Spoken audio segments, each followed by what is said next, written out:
Bienvenido a nuestro estudio de Escuela Sabática. Tengan ustedes un feliz día y le queremos dar las gracias por su presencia. Y es un privilegio para mí presentar a nuestros invitados. Bienvenido, Pastor Contreras, ¿cómo está usted? Bien, gracias. Bienvenidos amigos que están allí acompañándonos. Queremos participar juntos en este estudio de la Escuela Sabática para esta semana. Bienvenido, Pastor Benny, ¿cómo está? Después de una corta ausencia, le damos una cordial bienvenida. Lo extrañamos. Gracias.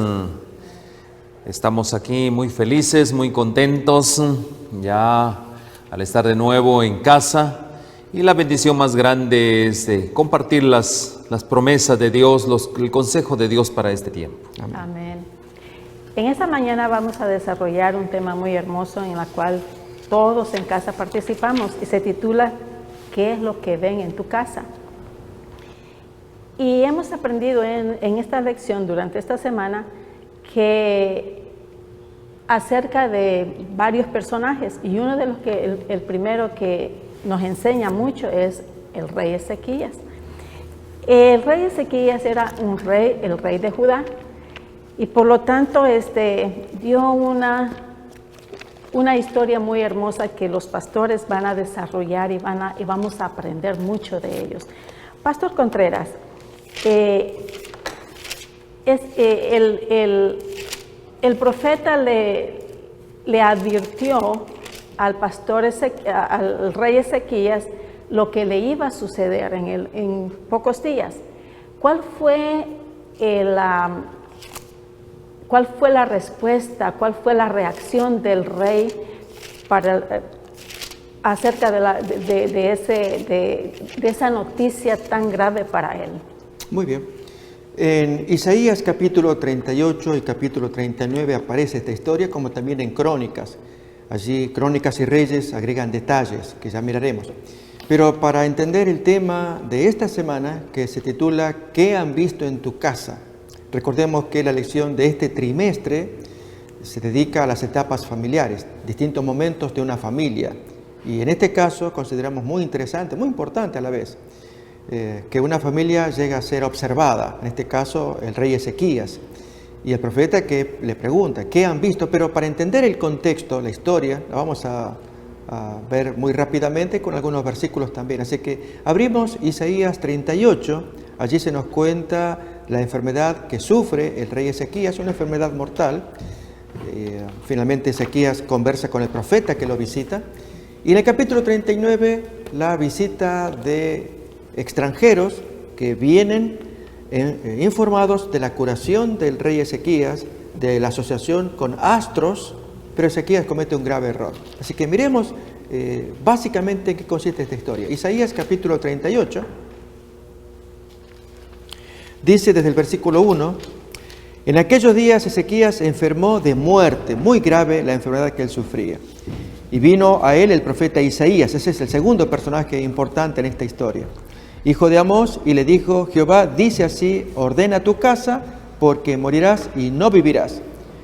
Qué amable de parte de nuestro Dios, del decirle a un rey, buen rey, Ezequías, que preparara todas sus cosas porque tenía que morir. No siempre acontece esto que nos tengamos que preparar antes o que alguien nos avise.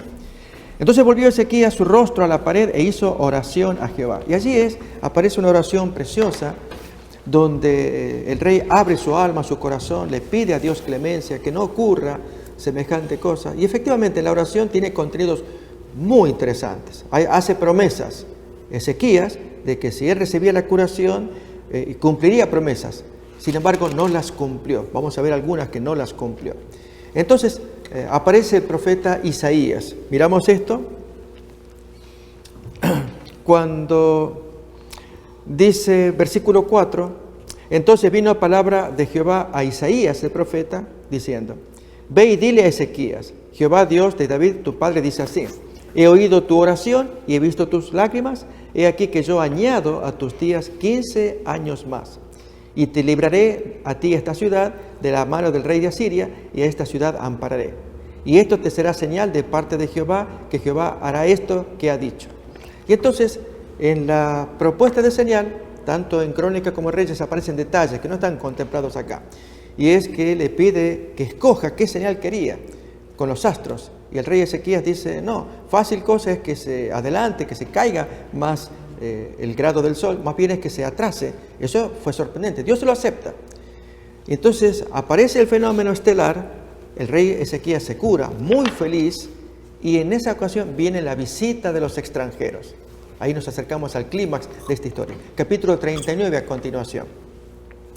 Dice, versículo 1, en aquel tiempo Merodach Baladán, hijo de Baladán, rey de Babilonia, envió cartas y presentes a Ezequías porque supo que había estado enfermo y que había convalecido. Y se regocijó con ellos Ezequías y les mostró, y allí hay esa parte, esta es la parte más importante, que es el tema de la lección para esta semana. Les mostró la casa de su tesoro, plata y oro, especias, ungüentos preciosos, toda su casa de armas, todo lo que se hallaba en sus tesoros. No hubo cosa alguna en su casa, en sus dominios, que Ezequías no le mostrase. Como consecuencia de esta acción muy temeraria, errónea de parte de Ezequías, el profeta Isaías regresa, viene después y le pregunta. Dice versículo 3. Entonces el profeta Isaías vino al rey Ezequías y le pregunta, ¿qué dicen estos hombres? ¿De dónde han venido? Ezequías respondió, de tierra muy lejana han venido a mí, de Babilonia. Y entonces pregunta el rey la pregunta clave que es el tema de esta semana. ¿Qué han visto en tu casa? Y dijo Ezequías, todo lo que hay en mi casa han visto y ninguna cosa hay en mis tesoros que no les haya mostrado. Entonces dice Isaías, el profeta, al rey, oye palabra de Jehová, y entonces la sentencia gravísima, que el error que había cometido. La pregunta es, y también se la hago aquí a mi compañero Benedicto, ¿cuál fue el error? Vienen los visitantes, lo ven, se enteraron que estaba enfermo, se recuperó, lo visitan, conversan. ¿Qué error cometió Ezequías? Bueno, podemos ver uno de los primeros puntos que tenemos que aprender en nuestra lección es ¿quiénes somos nosotros? Muy bien. ¿A qué familia pertenecemos? Si a la familia del mundo o a la familia de Dios. Ese es el primer punto. Aquí vemos una de las grandes lecciones que podemos nosotros tratar en esta hora. Ezequías, el gran rey Ezequías, buen rey por cierto, ¿no? Muy buen rey. Dios le permite un tiempo, como quien dice, le extiende el tiempo, pero con propósitos. Es cierto, yo te voy a extender el tiempo, pero no para que vivas a tu manera, no para que vivas egoístamente, sino te voy a extender el tiempo para que tú me honres con lo que yo voy a hacer. Y eso es lo que le da 15 años, para que le honre a Dios. Y no solo eso, sino también para que ponga en orden su casa, ¿verdad? Y eso es lo interesante de todo esto. ¿Cómo respondió el gran rey Ezequías? Con todo lo contrario. No le importó realmente las condiciones del nuevo pacto que estaba haciendo con Dios al extenderle su tiempo de 15 años. No respondió. ¿Cómo él respondió?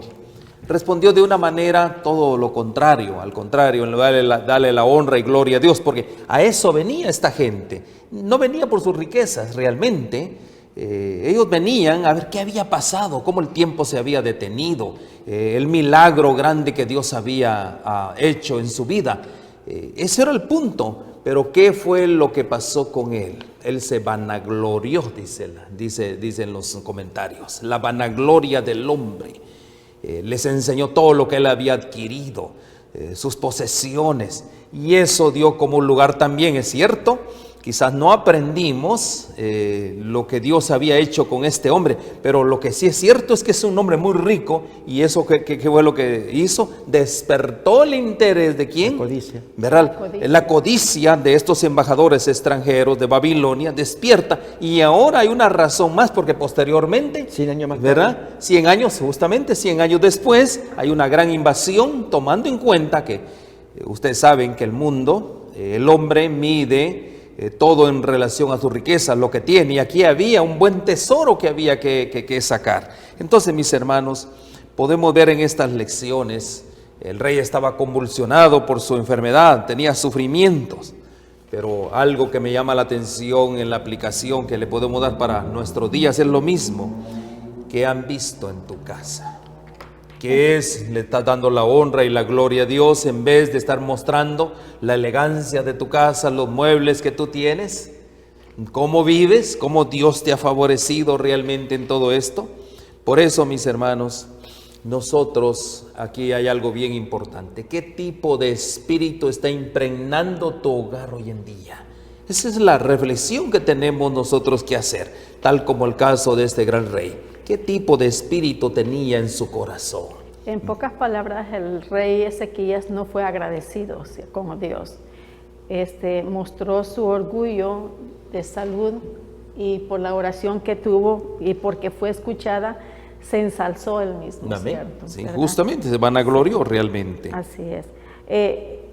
Pastor, ¿por qué Dios no hizo nada para advertirle a Ezequías que venían y tenerlo al tanto? ¿Cuál fue la razón de que el Señor lo dejó hacer lo que él quiso? ¿Por qué no responderlo con el texto bíblico? Invito a que abramos el segundo libro de Crónicas, el capítulo 38.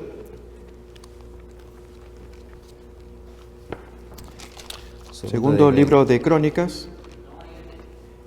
Es 32. 32, 38. Sí, 32.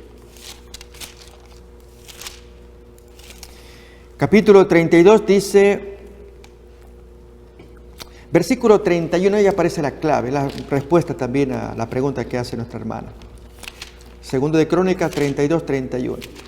Mas en lo referente a los mensajeros de los príncipes de Babilonia, que enviaron a él para saber del prodigio que había acontecido en el país, Dios lo dejó para probarle, para hacer conocer todo lo que estaba en su corazón.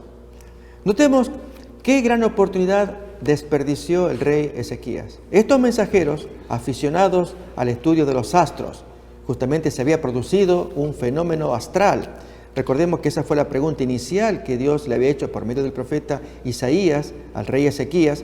¿Qué evidencia quería? Ya que había hecho su oración, Dios le daba ya la curación, pero el mismo rey Ezequías pidió una señal. Quería estar seguro, estaba muy asustado por su enfermedad mortal. Y Dios le dice, está bien, te voy a dar señal, pídeme qué señal quieres. Y entonces el mismo rey escoge que entre el sol que caiga más rápido o permanezca más tiempo, vuelva para atrás. Prefirió esta última, que era más difícil. Dios se lo concedió. Y entonces los babilonios, que son famosos por sus estudios de los astros, por su astrología también y astronomía, al ver este fenómeno del cielo y enterarse luego la relación entre el fenómeno astral y la curación del rey Ezequías, el texto nos dice, segundo de Crónica 32, 31, que acabamos de leer, que esta gente vinieron para conocer ese fenómeno, y era la ocasión del rey de predicarles, de enseñarles, de decirles, yo tengo un Dios que hizo esta señal astral como prueba, como evidencia de la curación que acá ustedes están contemplando. En fin, ¿cuánto que podía haber hecho? En lugar de ello, viene la pregunta que hizo el profeta Isaías. ¿Y esta gente qué hacen acá? ¿Qué han visto en tu casa? Y el texto que hemos leído nos dice que Dios lo dejó para probar lo que hay en el corazón. Y amigos, saquemos esa lección. Muchas veces acontecen cosas en nuestra vida para que se nos pruebe. A veces decimos, no entiendo por qué Dios me hizo hacer esto, ¿por qué me pasa esto?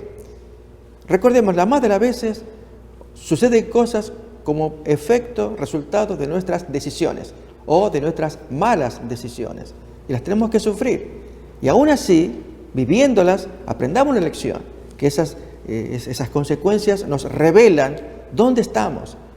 ¿Estamos con firme confianza en Dios, con mucha oración, pidiendo que Él nos ayude? ¿O estamos, ahí nos damos cuenta que nos hemos envanecido, confiamos en nuestros recursos y habilidades, y ahí nos damos cuenta que estamos desolados, solos? Así que esta es una lección muy importante y veremos otros ejemplos de la Biblia. Básicamente es qué te están observando, descubriendo en ti, en tu familia, contigo, en tu matrimonio, con tus hijos. ¿Qué hay allí en el seno de tu casa que quizás en apariencia puede parecer agradable a vista de otros, pero a la vista de Dios, ¿qué es lo que están observando? Y nuestra respuesta tiene que ser sincera, honesta, genuina, que revele que queremos hacer cosas agradables, que queremos cambiar para que Dios nos dé su aprobación. Pastor Benny, ¿cuál es el propósito que Dios nos haya elegido así como eligió al rey Ezequías como rey. ¿Cuál es el propósito de Dios para con nosotros? Sí, me encanta esa parte, cuál es el propósito por el cual nosotros estamos aquí. Yo estoy aquí con un propósito. Y justamente Dios nos tiene acá para que nosotros seamos sus testigos. Amén. Seamos testimonios vivientes. Y esa era la acción que Dios quería a través del rey Ezequías, que fuera un testimonio viviente de las cosas maravillosas que Dios podía hacer a través de los hombres. Lo mismo vemos nosotros, que Dios levantó una gran nación para que le testificara ante las naciones del mundo, al pueblo de Israel. Hoy en día Dios está levantando también a un pueblo para que le sea testigo. Ese es el gran propósito de Dios. ¿Por qué razón? Nosotros podemos vernos en todas las áreas de nuestras vidas, cómo Dios desea que su pueblo se conduzca. Y obviamente una de las lecciones grandes que debemos de aprender es la fidelidad en la vida, y específicamente en el entorno de la vida de un rey, el rey Ezequías. Qué gran testimonio hubiera sido si ese rey hubiera sido leal a Dios, si hubiera sido fiel a Dios, hubiera despertado realmente la atención de estos embajadores. Para nosotros hoy en día es lo mismo. El pueblo de Dios, el pueblo de Israel en la antigüedad, lo mismo, lo levantó para hacer luz de las naciones. La fidelidad de ellos realmente podría decirse de esa manera. Hoy tendríamos quizás otro mundo. Lo mismo nosotros hoy. El mundo en que vivimos hoy, un mundo contaminado. Ayer hablamos específicamente en nuestros estudios de las profecías, que hoy se necesitan hombres tal como Daniel, pero vimos acerca de un número 10 veces arriba de cualquier estándar humano. Todo eso, mis hermanos, para eso Dios nos levantó, y especialmente tu hogar es la base principal. Por ahí comienza la parte de testificación. La obra misionera que Dios nos ha encargado debe de comenzar por nuestros hogares. Ahí es donde tiene que estar el fundamento de testimonio, para que muchos miren que tu hogar es realmente un hogar cristiano. Amén. Pastor, ¿cuál sería nuestro primer terreno para poder compartir el Evangelio? Lógicamente es el seno de la familia. Lo primero, nuestra esposa, nuestros hijos, y esto se va extendiendo cuando ya adentro hay, alguna vez usó una expresión, hay un motorcito y se enciende solo por el poder de Dios, por lo cual se siente la necesidad de compartirlo porque bulle en el corazón. La alegría que tenemos hasta nos desborda y hablamos con otras personas de un modo tan natural. En el caso del rey Ezequías hay un detalle que quiero señalar, que aparece en la oración del rey, dos asuntos que él menciona y estos dos asuntos no los cumplió. Y entonces es como para temer que a veces hacemos promesas solemnes también, y aún en casos como de Ezequías, de una necesidad intensa por causa de una muerte, de una enfermedad mortal, ya está para morir.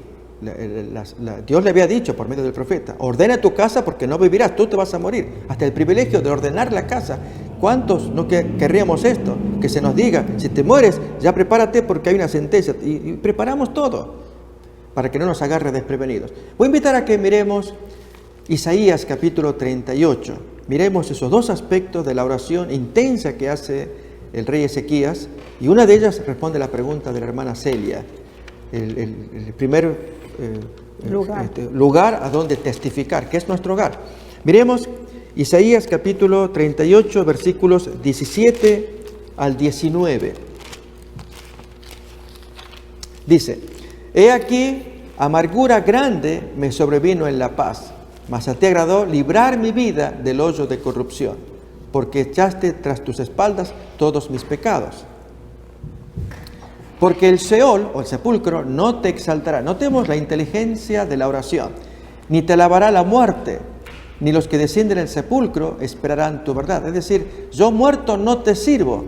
Dame vida, que te voy a servir. Es lo que está queriendo decir. Versículo siguiente.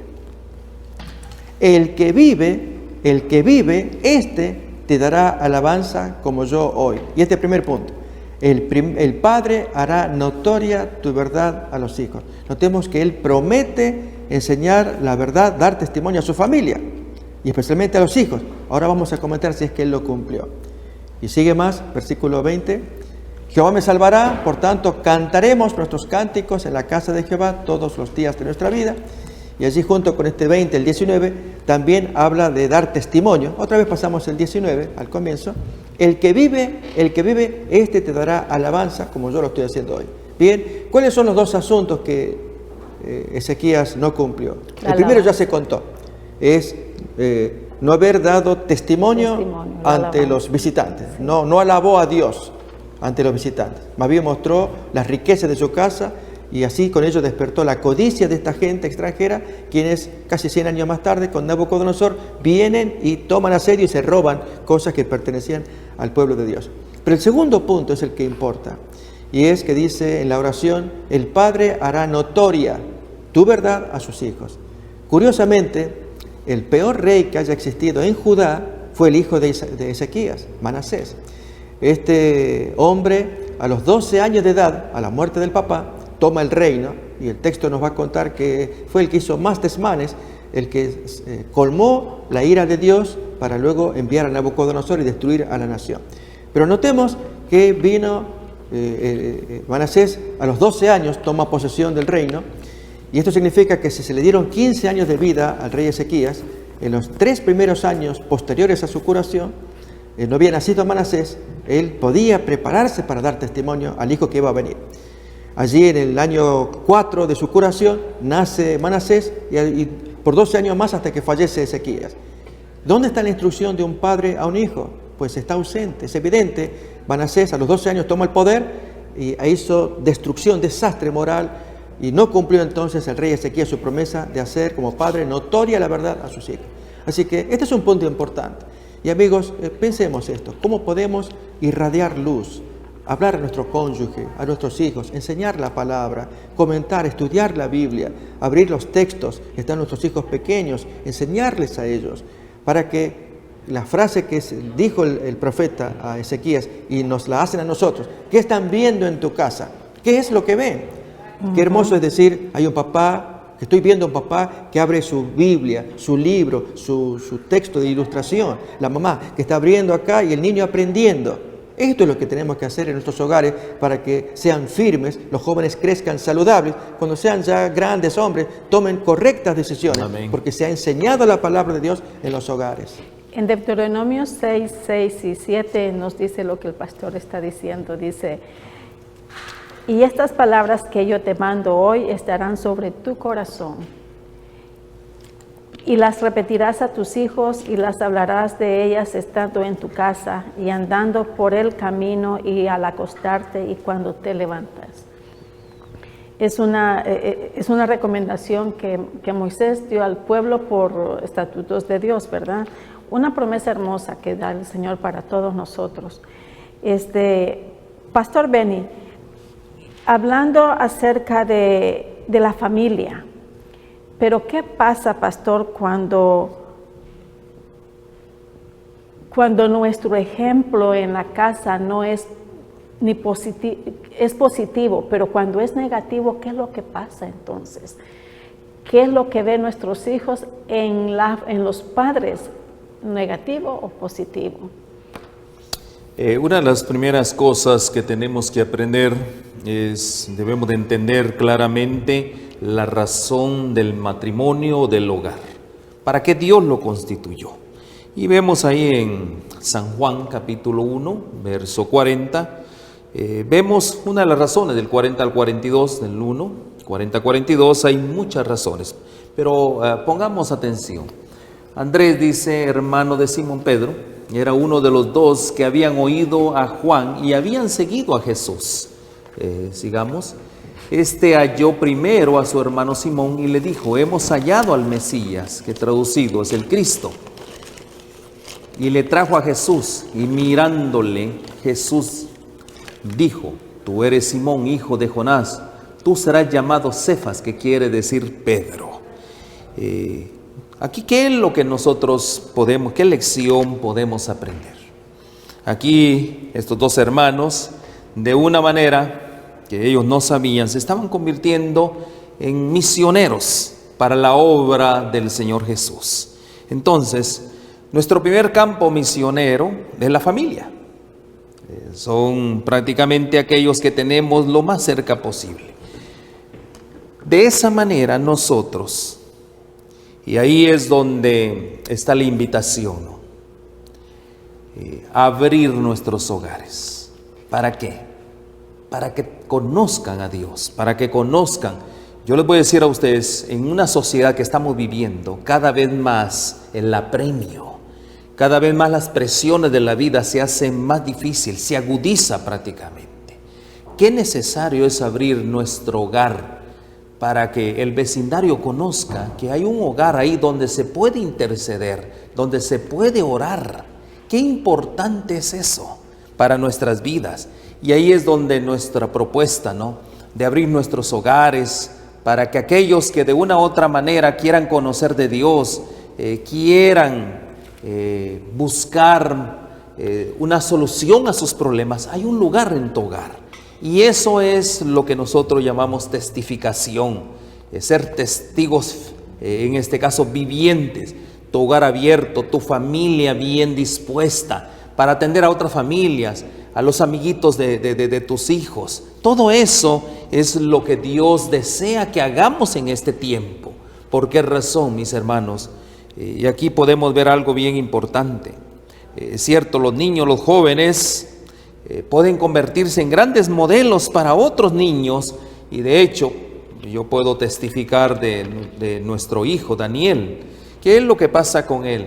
Él va a la escuela, ustedes lo conocen, un poquito reservado, pero es de gran testimonio. En la escuela es número 1 en todo, y le preguntan, ¿tú por qué eres número 1? Y él contesta rápidamente, le dice, ¿sabe una cosa? Es por mi alimentación. ¿Qué tiene que ver tu alimentación con lo que se hace una persona muy instruida o muy elevada en conocimiento? La educación. Y él testifica. Y sabe una cosa, prueba de ello es que ahora sus profesores han cambiado su dieta de ser como todo mundo, ¿no?, comiendo carnes y todo. Han cambiado su dieta en el aula. Muchos niños han cambiado su dieta. ¿Por qué razón? Por el testimonio de un muchacho. Y eso es lo que Dios desea, primero en la familia. Y esa es la bendición que tenemos al compartir todo esto, ¿no? Gracias, pastor. Pastor Contreras, el ejemplo en el libro de Ruth nos enseña a nosotros como suegras un ejemplo extraordinario cómo debe una suegra comportarse y atraer hacia Cristo a las nueras o a los yernos. Háblame un poquito de eso, por favor, pastor. La historia del libro de Ruth es una historia fascinante. El amor mutuo entre una nuera y suegra, y especialmente el testimonio que va a dar la nuera a favor de la suegra. El texto plantea básicamente que Noemí tenía a su esposo, 2 hijos, pero debido a una hambruna en su territorio, básicamente era Belén, se ven obligados a trasladarse a un pueblo vecino, pagano, Moab. Y allí entonces ellos por 10 años florecen y aún sus hijos crecen y se casan con moabitas. Una de ellas era Ruth, que es la heroína de nuestra historia. Y entonces van falleciendo allí los hombres en aquel territorio, el esposo, los 2 hijos varones, y queda entonces Noemí con sus respectivas nueras. Y ella les dice, yo sufro tanto, ella se queja, una oración muy sentida que eleva Noemí, la suegra, de por qué Dios la deja tan desolada, tan abandonada, sin marido y sin hijos. Y entonces les dice a las muchachas, regresen a sus familias y busquen nuevos maridos porque yo ya no les puedo dar nada. Y entonces una de ellas regresa, pero la otra no. Y esto es lo que quiero compartir acá. Ese amor, nuevamente, ¿qué han visto en tu casa? Y en este caso, ¿qué han visto en la casa de Noemí? Amigos, es asombroso, y esto va en contra de las teorías o, en fin, dichos populares, las discusiones que hay entre nuera y suegra. Son reales, o sea, nadie niega que existan esas diferencias. Pero, ¿por qué no sacar cosas bonitas? Miremos en el libro de Ruth, abramos la historia allí. Libro de Ruth. Dice, desde el versículo 12 en adelante, volveos, hijas mías, capítulo 1, esto dice Noemí a sus 2 nueras sobrevivientes, e idos porque yo ya soy vieja para tener marido, y aunque dijese, esperanza tengo, y esta noche estuviese con marido, y aún diese a luz hijos, ¿habíais vosotras de esperarlos hasta que fuesen grandes? ¿Habíais de quedaros sin casar por amor a estos hijos que yo produciría ahora esta noche? No. Hijas mías, que mayor amargura tengo yo que vosotras, pues la mano de Jehová ha salido contra mí. Notemos que está muy dolida esta mujer. Y ellas alzaron otra vez su voz y lloraron, las 3 mujeres. Y Orfa besó a su suegra, mas Ruth se quedó con ella. Y miremos el diálogo. Esta es la parte bonita, y especialmente una frase de Noemí que ya miraremos. Y Noemí dice, he aquí tu cuñada se ha vuelto a su pueblo y a sus dioses. Vuélvete tú tras ella. Responde la nuera, no me ruegues que te deje y me aparte de ti, porque donde quiera que tú fueres, iré yo, y donde quiera que vivieres, viviré.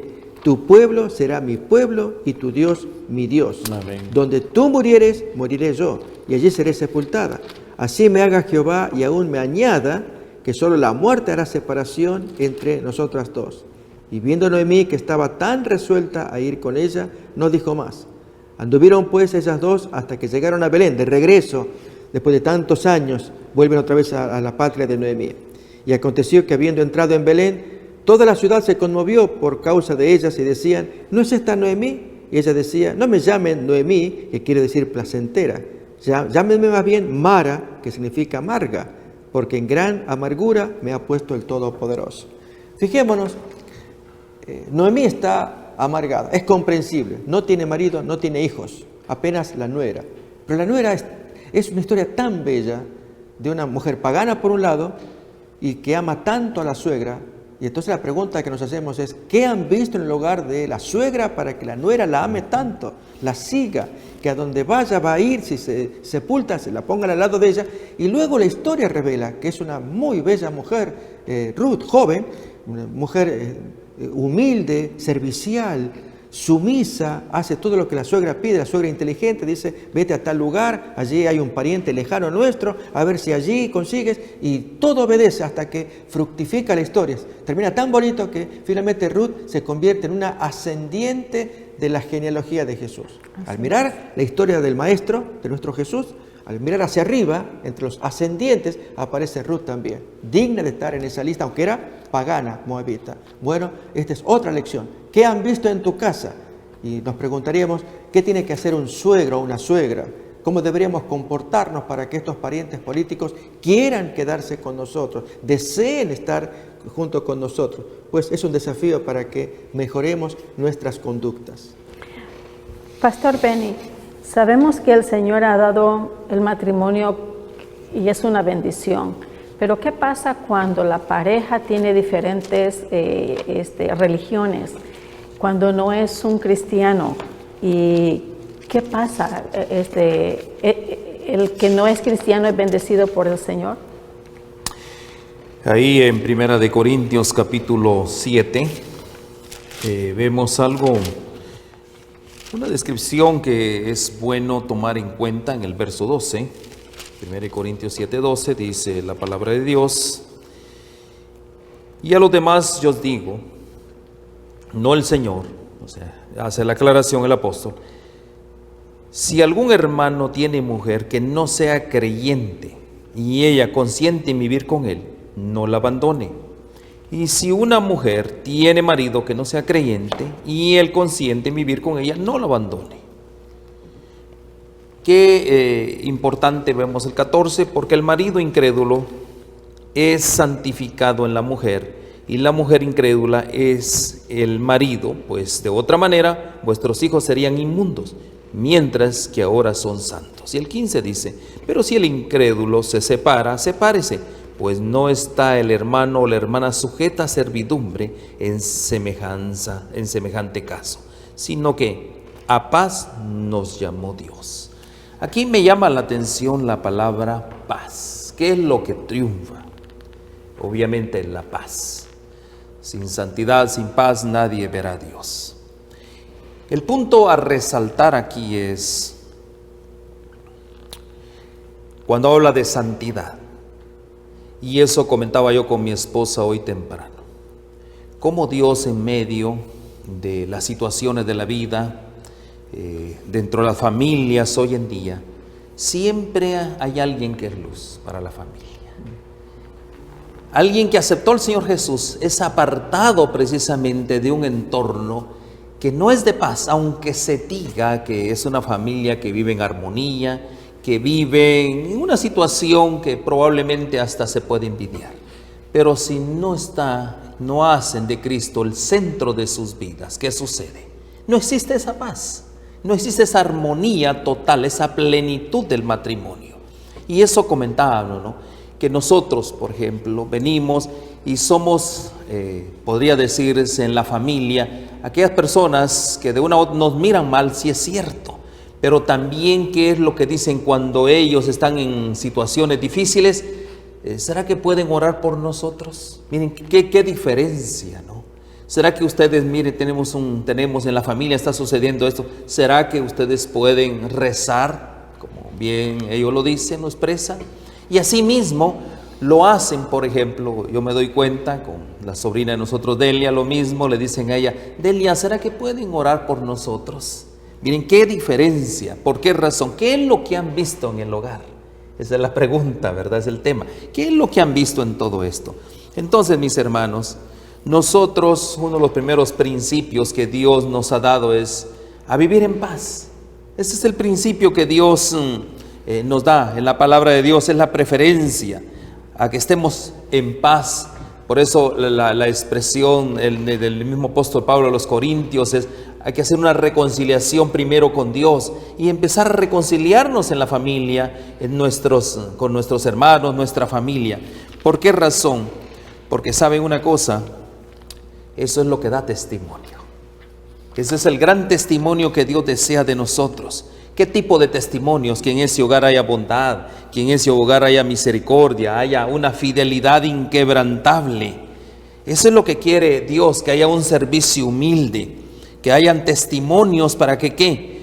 Para que muchos tengan esa posibilidad de conocer al Señor Jesús. A eso nos ha llamado Dios. Amén. Pastor Contreras, pero cuando una pareja, un matrimonio no tiene, hay controversia porque la mujer, por ejemplo, es la que más tiende a obedecer al Señor, va a la iglesia, pero el hombre se resiste a ir por ciertas circunstancias y hay controversia. A veces porque el esposo no le molesta mucho que vaya a la iglesia. ¿Qué pasa ahí? ¿Cuál sería la actitud de la mujer para con el esposo? Vamos a abrir la palabra de Dios y leer los consejos que Dios da al respecto. Toma el caso de una mujer creyente, el esposo no lo es, pero puede ser lo inverso, el principio es el mismo. Vamos pues entonces a 1 de Pedro, el capítulo 3, ahí se nos cuenta. Miremos desde el versículo 1, 1 de Pedro 3:1, que dice: Asimismo, vosotras, mujeres, estad sujetas a vuestros maridos, para que también los que no creen a la palabra, esos maridos incrédulos, sean ganados sin palabra, sin predicación, pero por la conducta de sus esposas. Agrega más detalle cómo es el tipo de conducta. Considerando vuestra conducta casta y respetuosa. Aún el atavío, el adorno, el arreglo, no sea el externo de peinados ostentosos, de adornos de oro, vestidos lujosos, sino, vamos a ver qué adorno es el que Dios prefiere, sino el interno, el adorno del corazón, en el incorruptible ornato o adorno de un espíritu afable y apacible que es de gran estima delante de Dios. Notemos que lo que Dios más estima, lo dice el texto allí, es el espíritu, no lo externo.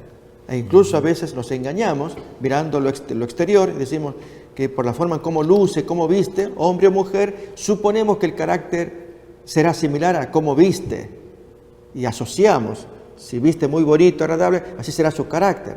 Y lo inverso también creemos igual erróneamente. Para Dios no, Él ve el corazón y quiere que el hombre edifique o la mujer edifique el espíritu afable y apacible. Creo que esta es una manera que no tenemos que olvidar.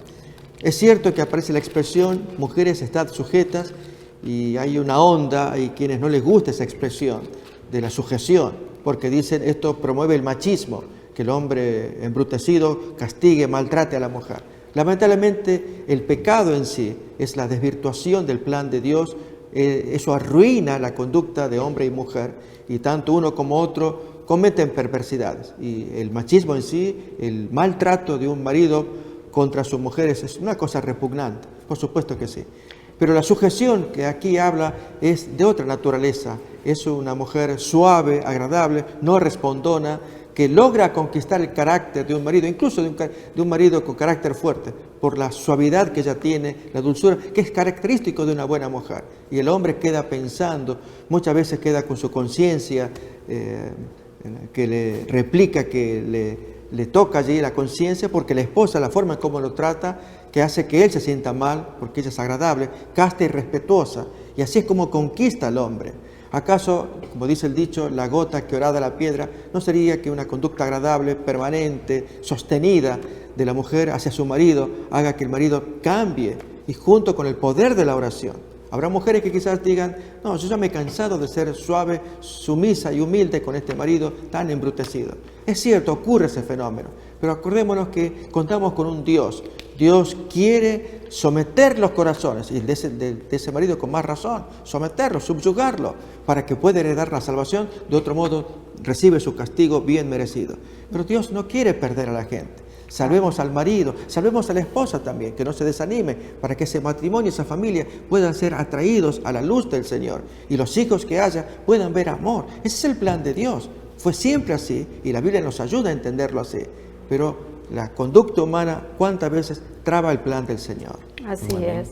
Gracias, pastor. También hay un mensaje para los esposos. Dice en el mismo libro de Efesios capítulo 5, 25, dice: maridos, amad a vuestras mujeres, así como Cristo amó a la iglesia y se entregó a sí mismo por ella, para santificarla, limpiándola en el lactado de agua por la palabra. Maravilloso consejo, tanto para la mujer, para la esposa, como también para el esposo. Pastor Benny, ¿qué diferencia hay entre dar un ejemplo y testificar? Podría decirse, yo puedo ser un hombre de ejemplo, pero ¿qué testimonio estoy dando con ese ejemplo? Esa es la pregunta. Entonces nosotros podemos ver, aquí hay una palabra, la palabra clave es imitar, esa es la palabra clave. El Señor Jesús dice, ser imitadores de mí. Cuando habla de imitar, quiere decir con ejemplo y testimonio. Eso es lo que la palabra imitar. Ser imitadores de mí, entre otras cosas. Nosotros vemos que en el crecimiento cristiano es un proceso, ¿no? En el caminar cristiano es un proceso. Hay una conversión genuina y posteriormente no solo simplemente es una conversión genuina, sino también ir creciendo como cristianos. Ese es el trabajo, ir creciendo en el conocimiento de nuestro Señor Jesucristo.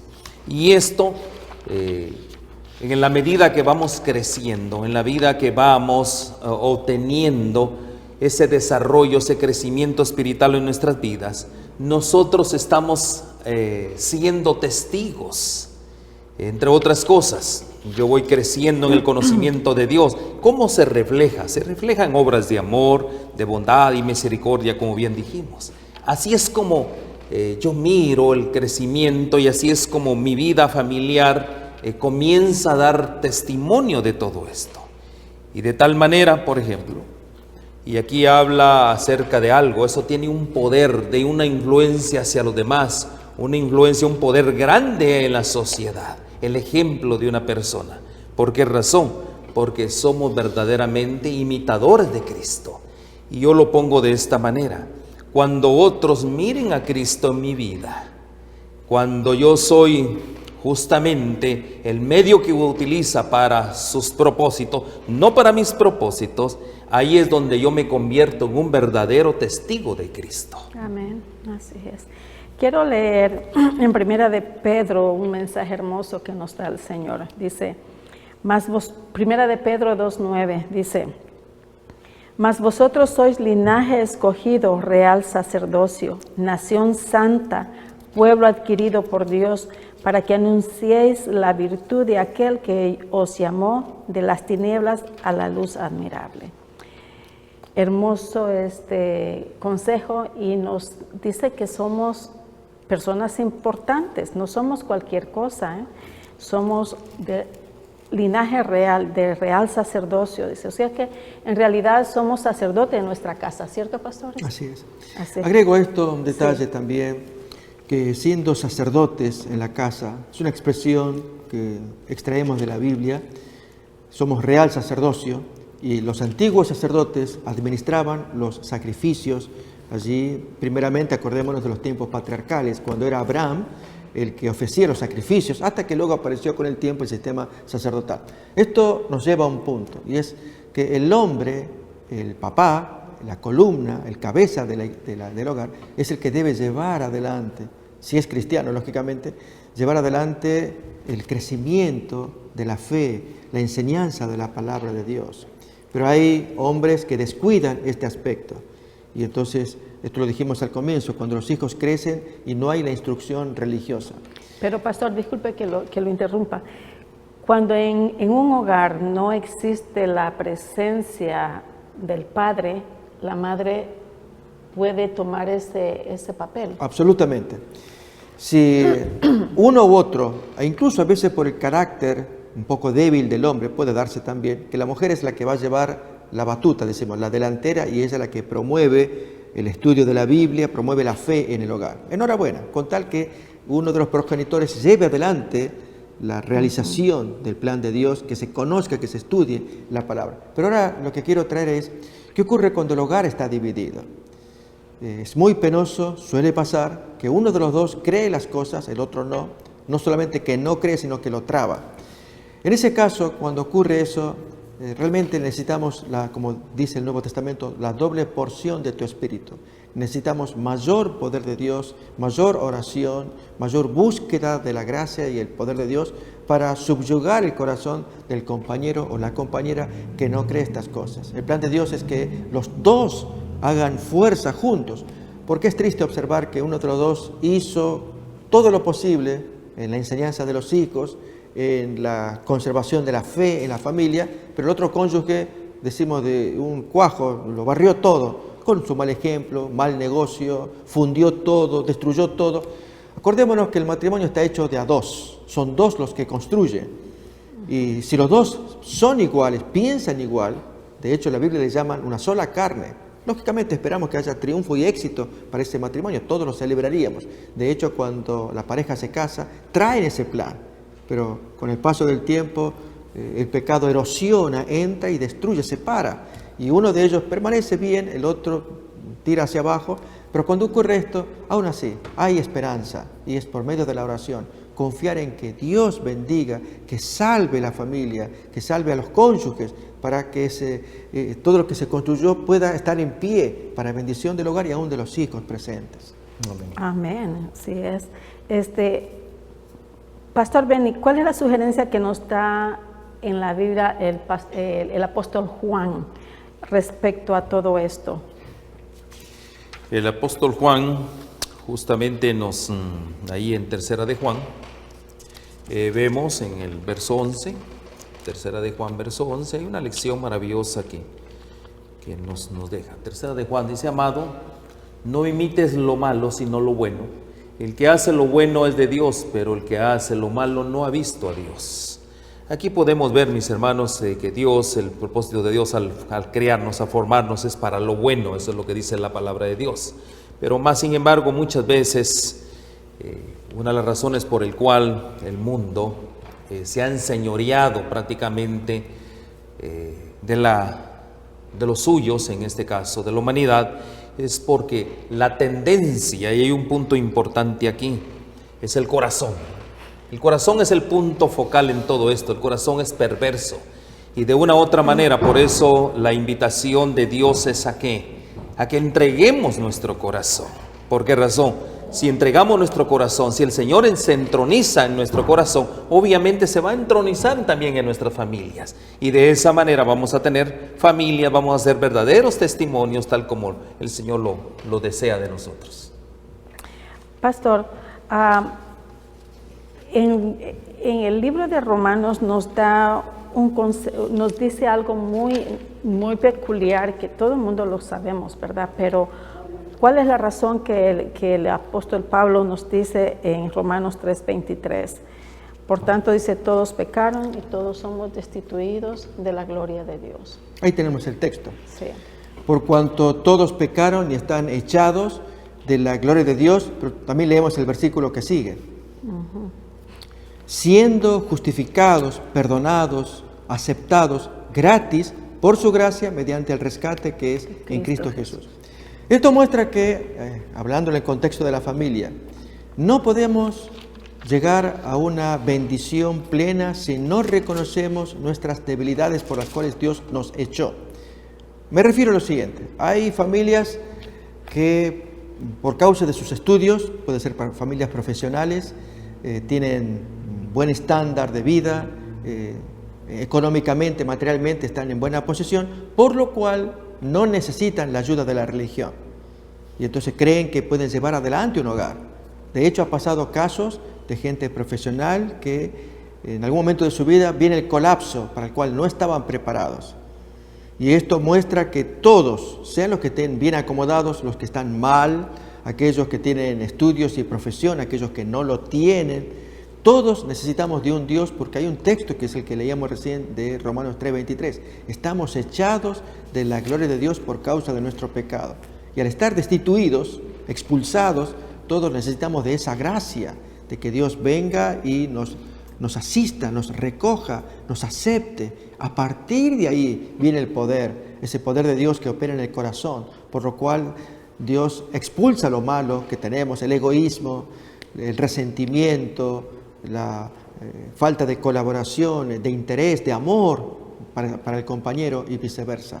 Dios transforma y esa familia entonces sí puede lograr grandes éxitos, llegar muy lejos, aún siendo profesional con estudios, aún siendo lo contrario muy humildes. Dios tiene planes para ellos. El asunto es que confiemos en Dios, que aceptemos su revelación, que lo necesitamos para que, ya sea que estemos en esta posición material o en esta otra posición opuesta, en esta etapa de cultura, acá lo opuesto, lo que fuera, Dios bendiga a esa familia, porque creemos que, habiendo sido echados, nos perdona, nos reconcilia, nos hace nuevas criaturas.